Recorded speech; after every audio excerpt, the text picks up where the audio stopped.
Meus amigos, como estão vocês? Segundanistas do NAP. Segunda etapa do SSA da Universidade Estadual de Pernambuco. Uma das melhores universidades do Norte e Nordeste. É para lá que vocês estão dirigindo os esforços e os objetivos agora. O ano que vem, o Enem e o SSA, terceira etapa. Vocês são os grandes vitoriosos.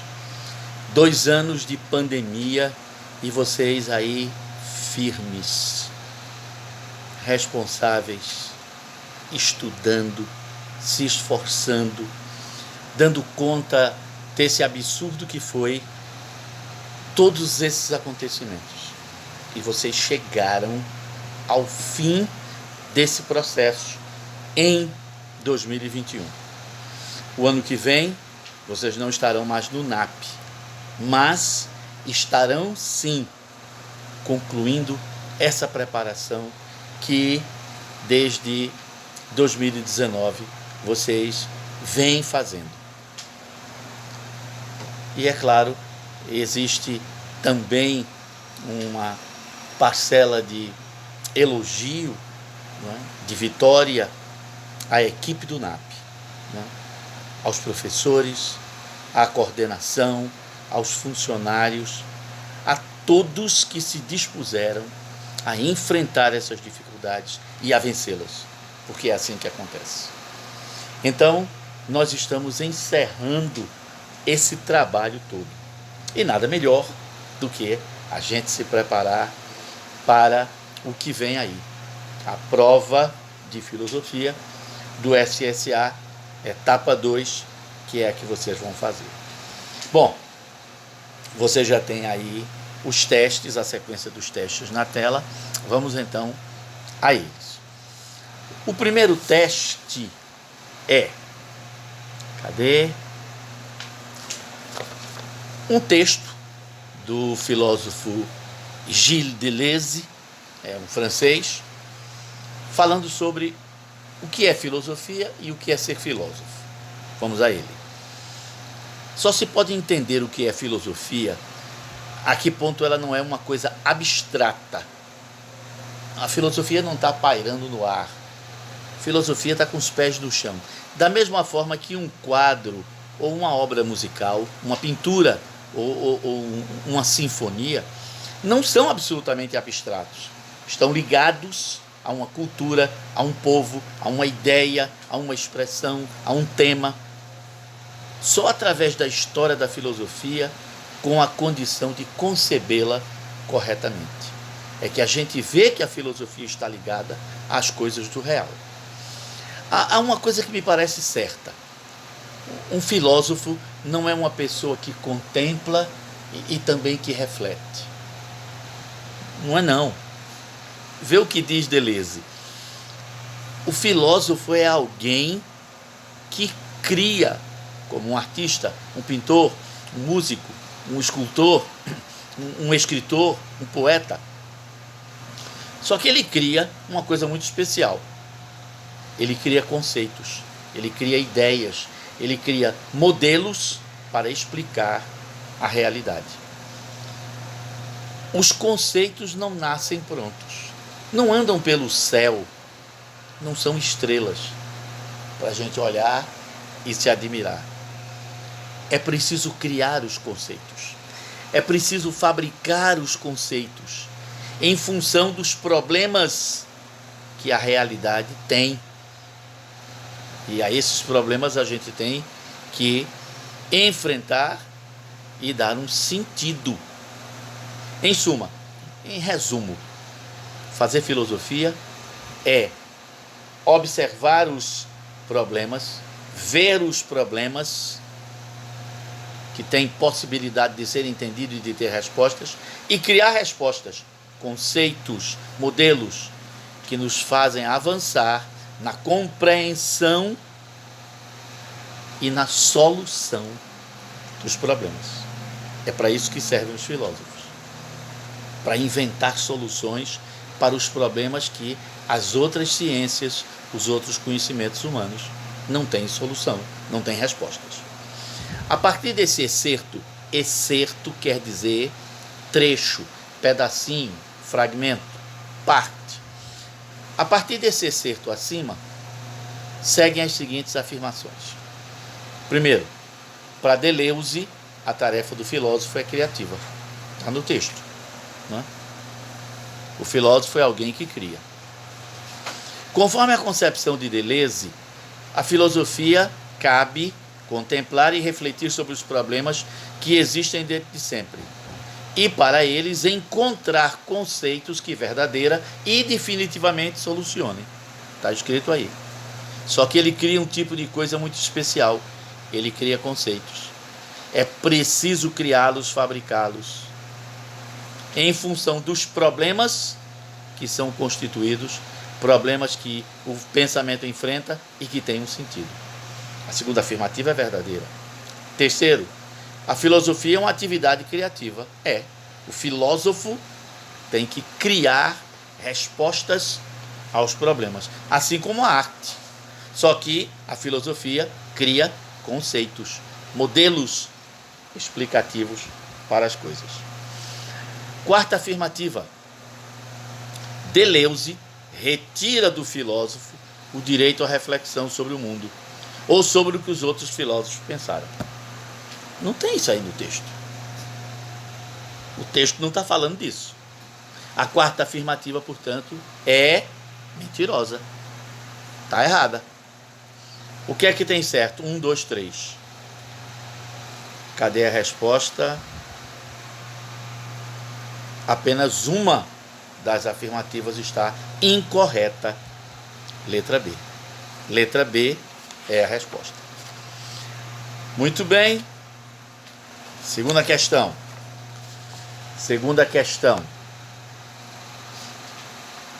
Os argumentos seguintes foram elaborados a partir de conceitos básicos do pensamento de René Descartes, o criador da dúvida metódica, do exagero da dúvida, dúvida hiperbólica, não é? Penso, portanto eu existo. Essa é a primeira certeza que a gente tem, que a gente pensa e que, portanto, existe. E a partir daí pode-se criar outras certezas. Muito bem, quais são as verdadeiras e quais são as afirmativas falsas em cima do pensamento de Descartes? Duvidar do cogito, duvidar de eu penso, da matemática e duvidar de Deus são os passos principais na progressão da dúvida metódica. Não. Duvidar de eu penso, não. Eu penso é a primeira certeza. A segunda certeza é eu existo. Eu penso é certeza, não é dúvida. Primeira afirmativa, falsa. Descartes prova a existência de Deus a partir da existência das coisas materiais. Pois se Deus não é enganador e se as coisas afetam meus sentidos, então é preciso que um ser as tenha criado. Não. Descartes utiliza aquelas provas racionais que vinham sendo desenvolvidas desde Tomás de Aquino, na Idade Média. A primeira certeza de Descartes não é Deus, é eu penso, logo existo. A partir daí é que eu posso construir a certeza da existência de Deus. Então, essa segunda também é falsa. Terceira, prender-se à evidência e evitar a precipitação e os preconceitos no momento do juízo, do julgamento, do entendimento das coisas, é um dos preceitos do método cartesiano. Exatamente. Eu não posso duvidar da evidência. Ela está aí e eu não posso dizer que não existe. Eu não posso duvidar do eu penso. Então, isso é uma primeira evidência. Se eu penso é porque eu existo, isso é outra evidência. Se eu penso e existo, eu posso conhecer as coisas. Eu posso fazer uma pergunta. Quais coisas eu posso conhecer? Bom, aí a gente vai descobrir. Mas ao pensar e ao existir eu posso conhecer. Então, essa afirmativa é verdadeira, essa terceira. Quarta afirmativa. As ideias inatas, porque não são produzidas por mim, são confusas e obscuras. Só as ideias provenientes dos sentidos é que são claras e distintas. Falso. Se Descartes é racionalista, eu só posso confiar nas ideias produzidas pela razão e não pelos sentidos. Falso. Quinta afirmativa. Eu penso é a primeira certeza encontrada por Descartes após tudo ser posto em dúvida. Tranquilamente verdadeiro. Então, na sequência, falso, falso, verdadeiro, falso, verdadeiro. 3 e 5 verdadeiras. Então, letra A. Letra A é a resposta. Terceira questão. Vamos lá. Vamos a ela. Sabe-se que, para Hegel, a história universal, Hegel é Georg Friedrich Hegel, o filósofo do idealismo alemão, não recobre o curso empírico da humanidade. Ou seja, a história não tem nada a ver com o conhecimento sensível, porque é uma coisa que já aconteceu, é um passado e que não está presente. Eu não posso ver Napoleão Bonaparte mais. Eu não posso ver a Primeira Guerra Mundial. Eu não posso rever a abolição da escravidão ou a Guerra do Paraguai. Não é isso? Então, a história não parte do conhecimento empírico. Seguindo, a história propriamente dita nasce apenas com o Estado, a sociedade dividida em governantes e governados. Aí começa a história, porque também começa a escrita. Segundo Hegel, não é? A história só começa quando os povos têm escrita. Quando a vida social ganha forma sob o efeito dessa instância, desse degrau, que confere a seus elementos expressão pública e consciência. Só uma sociedade que tem um Estado, governantes e governados, é que pode produzir história. Hegel está errado. Mas a pergunta é sobre Hegel. Somente então é assegurada a permanência do sentido, da coerência, da razão de ser para as coisas. Você sabe, já estudou isso em filosofia política, Hegel achava que o Estado era a forma mais perfeita da organização de uma sociedade. Com base no texto, ou seja, as ideias de Hegel, Hegel partia do mundo empírico para explicar a história. Isso é mentira. O texto começa dizendo exatamente o contrário. A 1 é falsa. Não pode estar na resposta. Não pode. A primeira afirmativa não pode estar na resposta. Segundo Hegel, a formação da consciência se dá com o surgimento do Estado. Está aqui. Confere a seus elementos expressão pública e consciência. Somente então é assegurada a permanência do sentido. A 2 é verdadeira. Tem que estar na resposta. 3. Hegel, a analisar o surgimento da história, desconsidera a organização estatal, a existência do Estado. Falso, porque ele diz que a história propriamente dita nasce apenas com o Estado. Está no texto claramente. A 3 é falsa. Não pode fazer parte da resposta. Nem a 1, nem a 3. Claro, a gente já sabe a resposta, mas vamos conferir. A noção de Estado só ganha sentido se relacionada à dimensão da vida social. Está escrito aí, não é? Sobre vida social. Quando a vida social ganha uma forma sob o efeito dessa instância. Essa instância é o Estado. Letra B, 2 e 4 são verdadeiras. Questão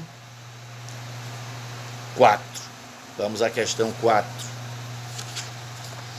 Questão 4.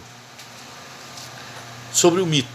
É assunto do primeiro ano, mas vez por outra cai em prova do segundo ano.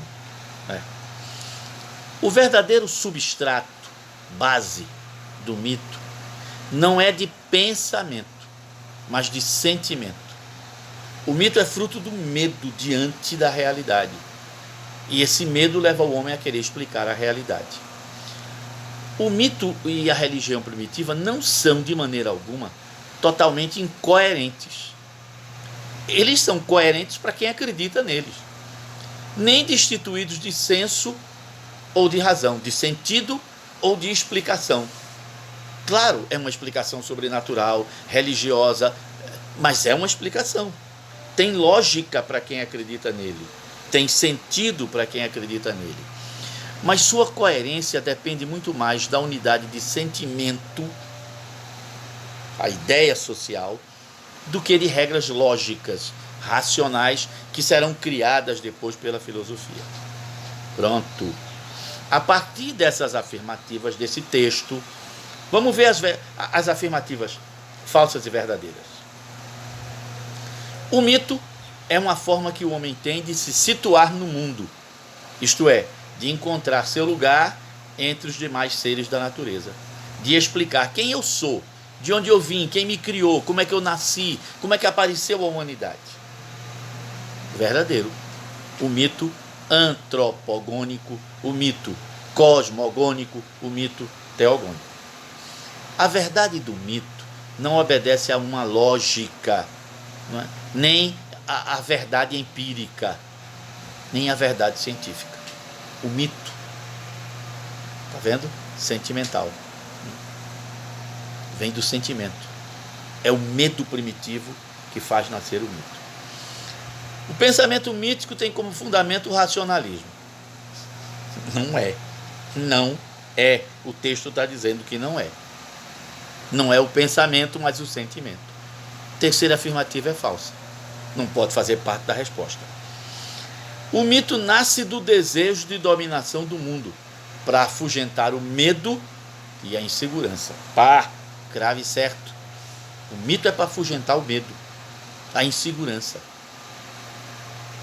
O mito é sempre um pensamento individual, que vira uma história ou uma lenda particular. Não. O mito é coletivo, tem que ser acreditado por muita gente. Terceira e quinta afirmativas são falsas. 3 e 5. Não pode estar na resposta. A resposta está na letra C. Não é isso? Letra C. Muito bem. A próxima questão. Vamos a ela. Cadê?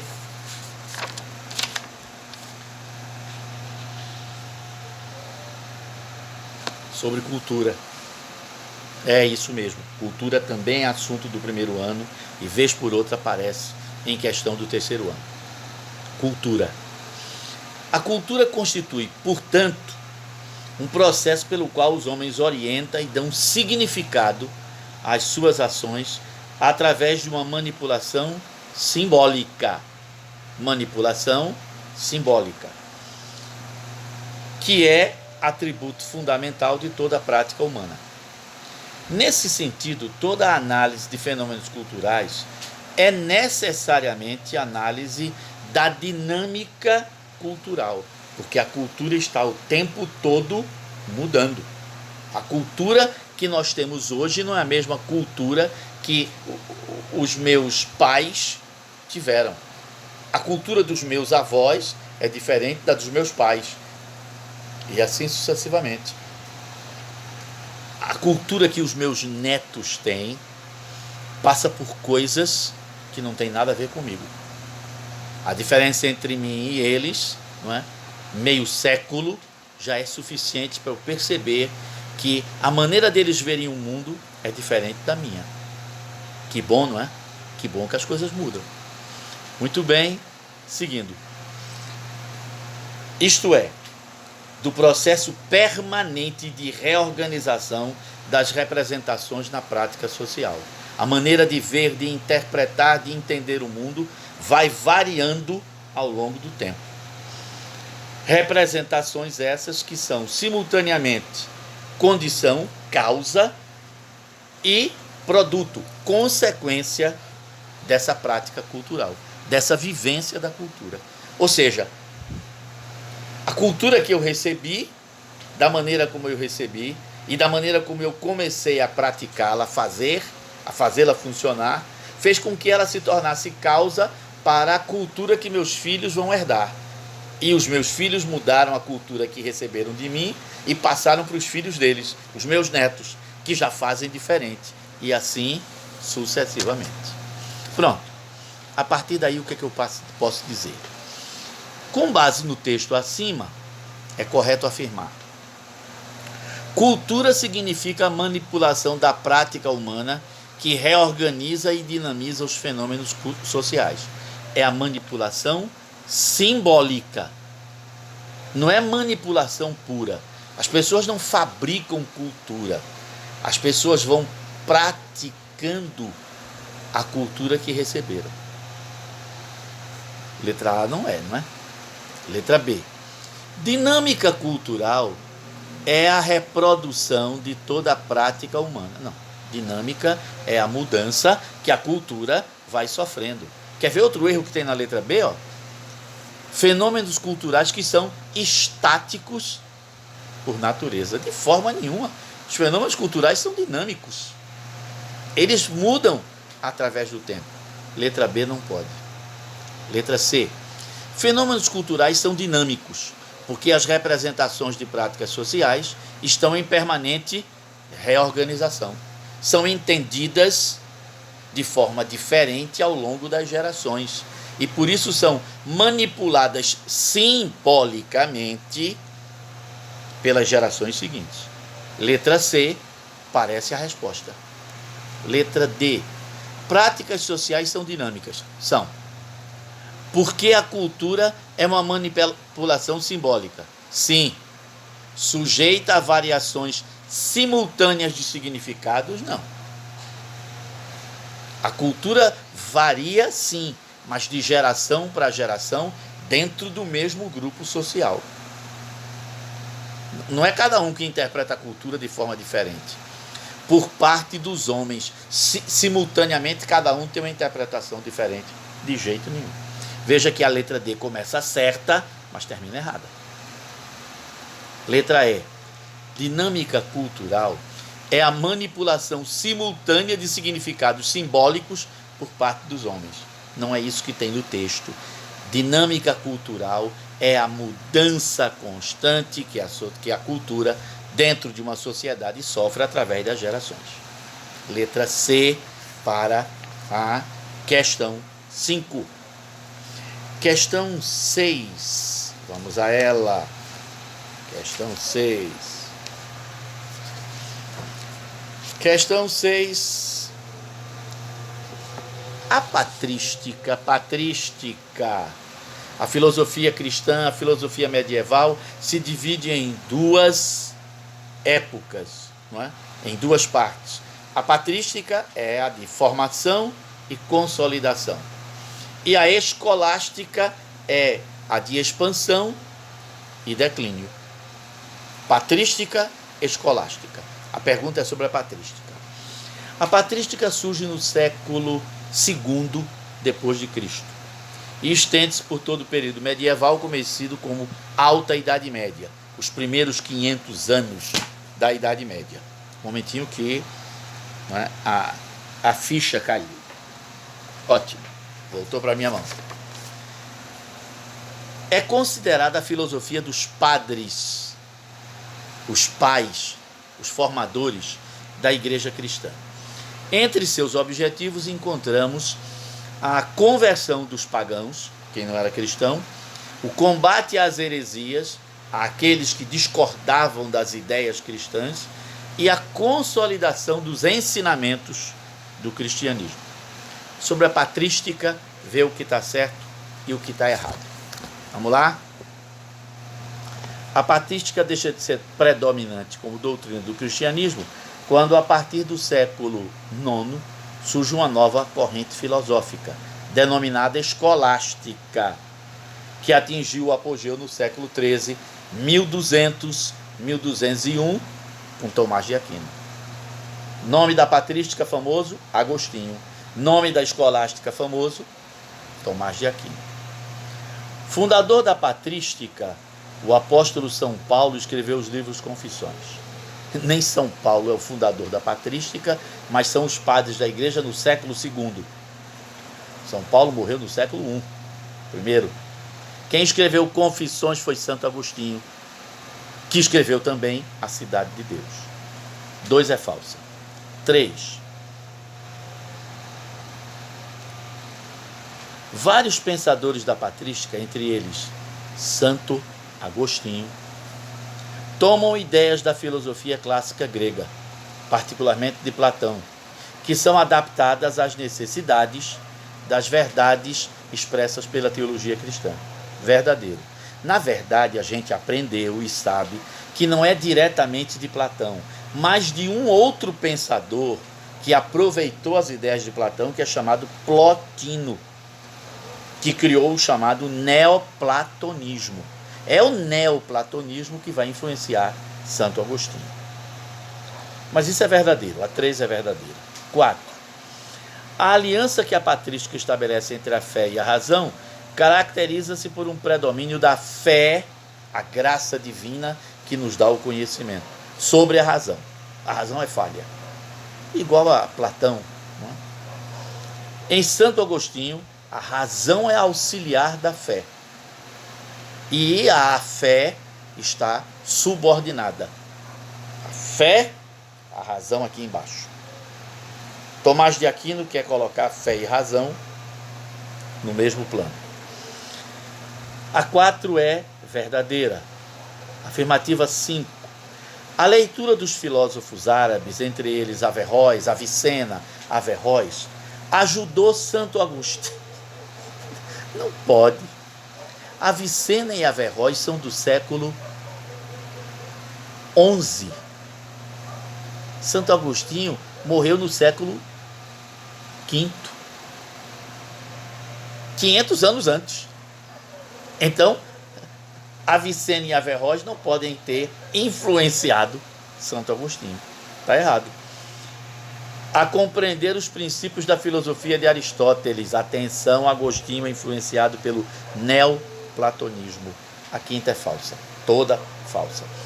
Verdadeiras. A 1ª, a 3ª e a 4ª.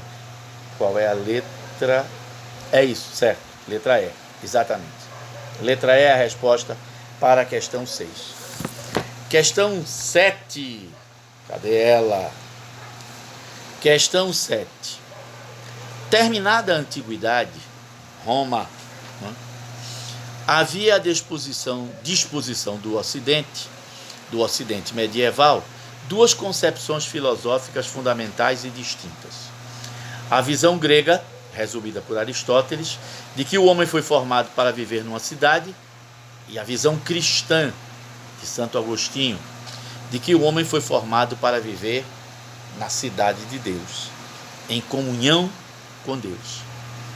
A civitas hominis, a polis, não é? Anthropoi, a polis dos homens, Aristóteles. E a polis de Deus, civitas Dei, não é? De Santo Agostinho. Nos últimos séculos da Idade Média, com relação a essas duas ideias de Aristóteles e Agostinho, é correto afirmar o quê? Letra A. Essas duas ideias foram reconciliadas por Santo Tomás de Aquino, que uniu a razão, o livre-arbítrio, com a revelação, a fé. Não é? Razão e fé estão equilibradas. Tomás de Aquino. Parece ser a resposta. Vamos conferir as outras. B. Entraram em conflito e deram lugar a uma nova visão, elaborada pelos frades beneditinos e dominicanos. Não, senhor. Valeu a ideia de Tomás de Aquino. Fé e razão estão no mesmo plano. Continua a prevalecer a visão grega, como se pode ver nos escritos de Abelardo a Heloísa. Abelardo é um filósofo do início da escolástica e que defende o racionalismo. E fé e razão no mesmo plano, portanto está errado. Heloísa foi uma namorada que Abelardo, esse filósofo, teve, e não tem nada a ver com essa história aí. Essas duas ideias sofreram um processo de adaptação para justificar a primazia do poder temporal. Poder temporal é o poder político. Não tem nada a ver com essa história. Passou a predominar a visão cristã, depois de uma longa hegemonia da visão grega. A visão grega continuava em neoplatonismo, com Tomás de Aquino, e com Aristóteles, neoplatonismo com Santo Agostinho e Aristóteles com Tomás de Aquino. A verdade está na letra A. E a questão 7 tem como resposta a letra A. Questão 8. Cadê ela? Estabeleça uma associação. Cadê? Entre as possibilidades do conhecimento, coluna 1, e as suas características. Vamos ver? Dogmatismo é quando você tem certeza que a razão humana pode chegar à verdade. O conhecimento humano pode conhecer tudo da realidade. Cadê? Na coluna 2.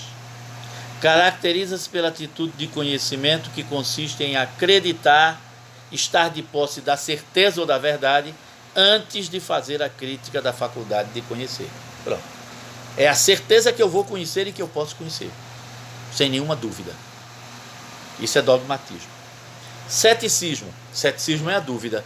É você achar que não é possível o conhecimento, que a razão humana é limitada e que você não pode conhecer.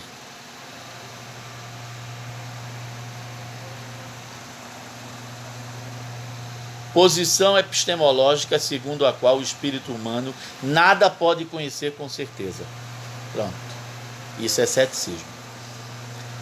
Criticismo é você saber que a gente pode conhecer, mas atenção, o conhecimento humano tem limites. Ele não é perfeito. A gente precisa ter regras para buscar a verdade e o conhecimento. É preciso ter uma dúvida para poder montar as certezas. Isso é criticismo.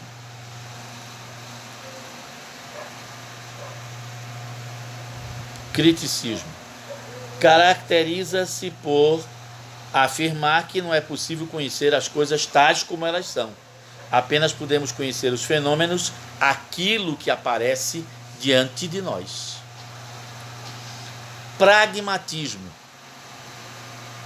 posição epistemológica que afirma que o intelecto é dado ao homem não para investigar e conhecer a verdade, mas sim para orientar-se na realidade. A gente não vai conhecer nunca a verdade, então pelo menos vamos ver o que é possível fazer sem essas certezas. Pronto. Na verdade, a coluna é a repetição, não é? 1, 2, 3, 4.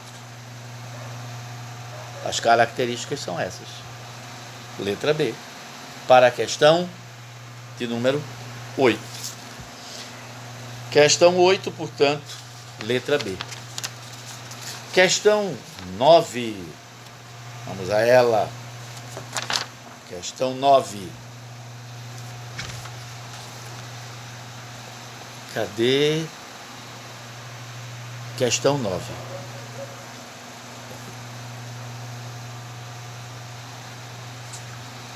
É característica da filosofia contemporânea a perda do otimismo filosófico de que os seres humanos haviam alcançado a maioridade racional.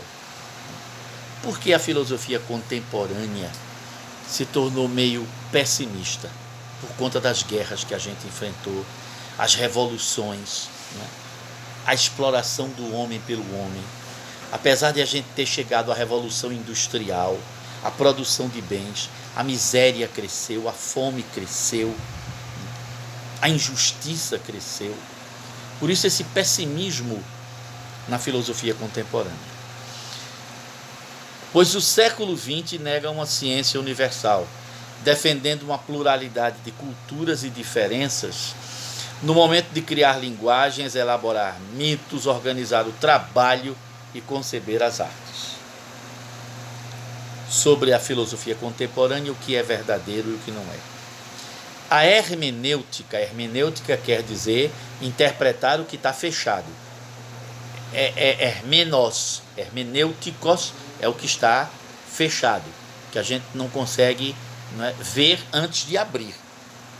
A hermenêutica é a corrente contemporânea segundo a qual toda interpretação se movimenta sobre um fundo pré-compreensível, que já orienta o que a gente vai entender. Esse fenômeno é o chamado círculo hermenêutico. Ou seja, a gente já tem uma base para compreender a realidade. É a partir dessa base que a gente pode compreendê-la toda. Isso é verdadeiro. Um traço específico do período contemporâneo é a crise dos fundamentos clássicos e modernos. Conceitos que a gente herdou da tradição, como racionalidade, verdade, liberdade, universalidade, estão sendo postos em dúvidas. O homem é realmente livre? Existe realmente a verdade? São postos entre parênteses, quer dizer, fechados, limitados, tendo em vista uma nova imagem do mundo revestida de relatividade. Tudo é relativo. Não há uma certeza absoluta. E arbitrariedade. Tudo pode. Isso é verdadeiro. É específica no cenário contemporâneo a influência de Michel Foucault. Nós resolvemos vários testes onde o nome desse filósofo francês aparecia, para pensar problemas novos, como o nascimento da clínica, ou seja, da cura, e a microfísica do poder, ou seja, o poder não é só o poder da autoridade do Estado, mas um porteiro tem poder, o guarda tem poder, o funcionário que nos atende num cartório ou numa repartição pública tem poder. Investido na esfera pública e na esfera privada. No meu prédio tem um condomínio, tem o síndico e tem o poder do Estado. É verdadeiro. Encontram-se na pós-modernidade tendências neoclassicistas de retorno ao clássico, lógico. Gente que sente saudade dos conceitos antigos de verdade, liberdade, limites, racionalidade. Destacam-se nesse movimento de retorno, o mito da caverna de Platão, não, aí não é. E o atomismo de Demócrito, não é. A 4 começa certo, mas termina errado. A teoria da comunicação, a escola de Frankfurt,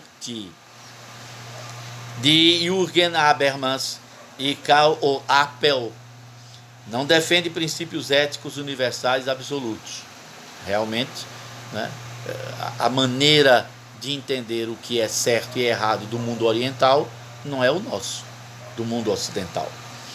Como era o imperativo categórico, mas a possibilidade de fundamentos dialógicos, ou seja, de um encontro de culturas e de entendimentos, e pluralistas para a ação moral. A gente tem que compreender os princípios morais do outro, da outra cultura, da outra sociedade. Isso é verdadeiro. 1, 2, 3 e 5 são verdadeiras. Cadê? Letra D.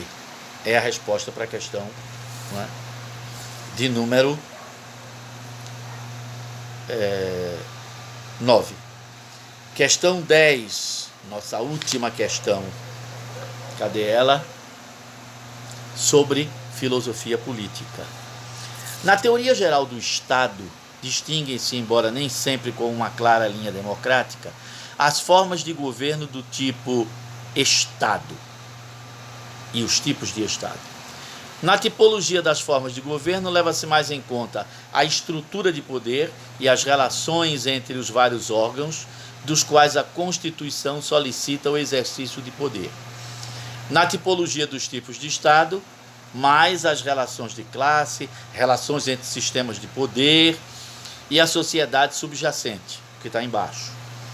As ideologias, as maneiras de interpretar a realidade e os fins, para que serve o Estado, para que serve a polícia, para que serve o poder. as características históricas de onde vem essa forma de governo e as características sociológicas, a que sociedade isso serve. As tipologias clássicas das formas de governo são três: as que Aristóteles criou, as que Maquiavel criou e as que Montesquieu criou. Vamos às afirmativas? 7 afirmativas. Monarquia, aristocracia e democracia são as formas criadas por Aristóteles, características da Grécia Antiga, tranquilo, verdadeiro. 2. A divisão de poderes fundamentou a organização da primeira Constituição Republicana Brasileira, certo? Influência de Montesquieu. Aliás, divisão em 3 poderes, influência de Montesquieu em todas as constituições que tem isso daí. Pronto. Verdadeiro. O pensamento político de Montesquieu opunha-se ao Estado absolutista e serviu de base ao liberalismo. Certo também. Não é só Montesquieu que fala de liberalismo, não é? Mas isso é verdadeiro. 4. As razões de Estado, concebidas como um valor político acima de qualquer outro ideal, foi o princípio defendido por Maquiavel, considerado o fundador da moderna ciência política. Verdadeiro. Para Maquiavel é mais importante o poder do príncipe do que o bem comum. Pronto. Verdadeiro. 5. O modelo de república liberal criado por Maquiavel. República liberal, não é Maquiavel, não. Estados Unidos. Primeira República Liberal, Estados Unidos. Não tem nada a ver com Maquiavel. Aristóteles elaborou um projeto político, afirmativa 6, responsável pela unificação política da Grécia. Nunca houve essa unificação. 6 falso. 5 falso, 6 falso. 7. Montesquieu privilegiava o equilíbrio entre os poderes, harmonia e independência entre os poderes. Não tem nenhum que é maior do que o outro. A 7 é falsa. 1, 2, 3 e 4 verdadeiras. 5, 6 e 7 falsa. Resposta, cadê? Letra C. A prova é essa que você acabou de ver. As questões são elas. Vá com a certeza de que você vai acertar e você será vitorioso. Beijo em vocês.